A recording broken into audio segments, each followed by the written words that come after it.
nag-process, saka nag-interpret ng, ano, yung mga dumadating na information.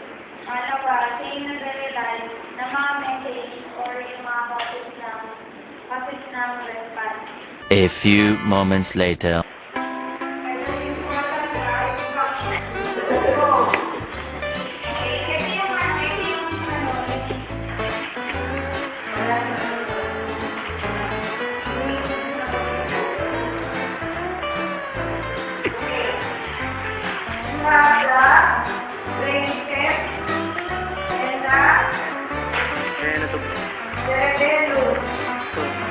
Ano ba ito, pre?